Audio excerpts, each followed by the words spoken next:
심하기 때문에 결막염, 각막염, 백내장, 망막박리의 발생 빈도가 증가하고 안녕하세요. 대면안과 대표원장 이정혜입니다. 오늘은 눈 건강에 치명적인 5가지 습관에 대해서 한번 알아보겠습니다. 눈이 자주 뻑뻑하고 침침하고 피곤한 분들은 이런 습관이나 행동이 문제일 수 있습니다. 이 행동들 여러분도 하고 계시나요? 눈에 치명적일 수 있습니다.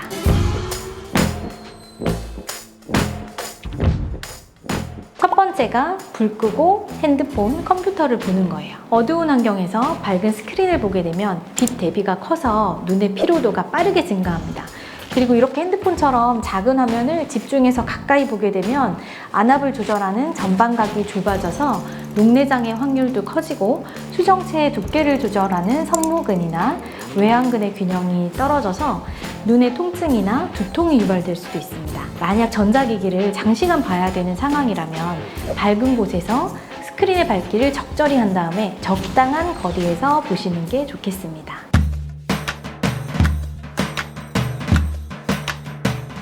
두 번째, 눈 건강에 해로운 또 다른 습관은 눈을 자주 비비는 행동입니다. 피곤하거나 졸릴 때 눈을 비비는 분들이 많을 거예요. 저도 알러지 결막염이 있는 환절기 때는 의식적으로 눈을 비비지 않도록 노력을 하는데요. 이 눈가 피부는 굉장히 얇고 예민합니다. 눈에 힘을 줘서 막 세게 비비게 되면 각막과 결막에 압력이 전달되어서 상처가 생기고 이 손의 세균 침투로 결막염에 걸릴 수도 있습니다. 특히 아이들이나 이제 성장기에 있는 친구들의 경우에는 만성적으로 눈을 계속 비비게 되면 각막이 약해지고 변형이 되어서 난시의 가능성도 크게 증가하기 때문에 주의하셔야 됩니다. 실제로 아토피 환자의 경우에는 비비는 습관이 심하기 때문에 결막염, 각막염, 백내장, 망막박리의 발생 빈도가 증가하고 난시가 심해지기도 합니다. 피곤하면 눈을 비비지 마시고요. 가려울 때 냉찜질을 하시거나 시원한 인공누액을 넣으면 가려움증이나 자극을 줄일 수 있습니다.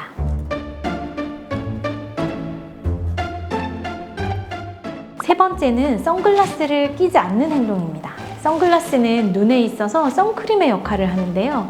자외선으로부터 눈을 보호해주는 거예요. 자외선은 눈 속 깊숙이 도달하기 때문에 장시간 노출 시에 백내장을 촉진시키고 심한 경우에는 각막 화상이 발생할 수도 있습니다. 외출할 때에는 멋이 아니라 눈 보호 차원에서 선글라스를 꼭 써주시는 것이 좋고요. 되도록이면 젊을 때부터 이런 것을 습관화하는 것이 좋겠죠. 선글라스는 당연히 자외선 차단 제품을 사용하셔야 하고요. 혹시 가지고 있는 선글라스가 자외선 차단이 잘 되고 있는지 확인하고 싶으시면 가까운 안경점에 방문하셔서 장비를 통해 자외선 차단율을 검사해 볼 수 있습니다. 태양과 눈싸움을 하지 마시고 꼭 외출 시에 선글라스를 챙기시기 바랍니다.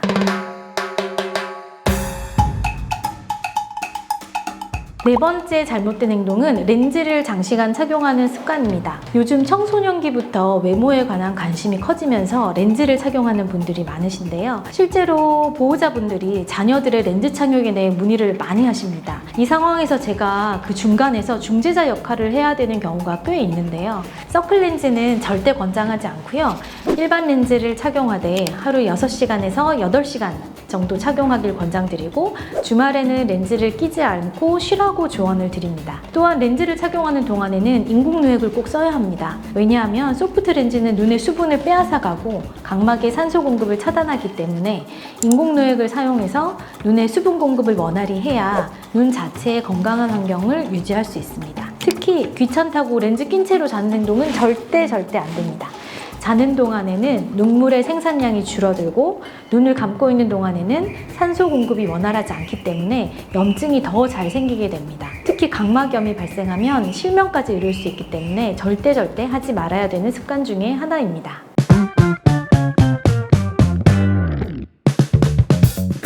다섯 번째, 눈 건강을 해치는 가장 최악은 화장 지우지 않고 잠들기입니다. 눈화장 하시는 분들 중에 나 오늘 피곤하니까 그냥 잘래 하는 분들 화장 후에 클렌징을 제대로 하지 않으면요, 눈 안에 있는 마스카라, 아이섀도우 같은 작은 입자들이 눈꺼풀 안쪽에 기름샘인 마이봄샘을 막게 되기 때문에 기름이 배출되지 않아서 염증이 생길 수 있습니다. 문제는 이 기름이 분비되어야 기름층이 형성되어서 수분 증발을 막기 때문에 마이봄샘이 막히면 심각한 안구건조증으로 이어질 수 있습니다. 또한 화장의 잔여물이 눈 안에 계속 남아있으면 각 결막염으로도 이어질 수도 있어요. 요즘은 속눈썹 연장술이라고 해서 인공 속눈썹 붙이는 분들 많으시죠? 보통 그거 붙일 때는 접착제를 쓰거든요. 이 접착제가 눈에 들어가게 되면 그 자체로도 염증을 일으킬 수 있고요. 이 접착제를 제대로 클렌징하지 않으면 이 접착제에 박테리아나 이물질이 붙어서 염증을 일으키는 원인이 됩니다. 그래서 인공 속눈썹을 붙였거나 색조 화장을 했다면 클렌징을 제대로 해줘야 눈에 염증이 생기지 않고 건강한 눈을 유지할 수 있습니다. 더불어 화장품의 유통기한을 꼭 확인하셔서 변질되고 오래된 화장품은 사용하지 않도록 합니다. 다음 시간에는 눈 건강을 위한 최고의 습관 5가지를 소개시켜 드릴게요. 구독과 좋아요는 잊지 마세요.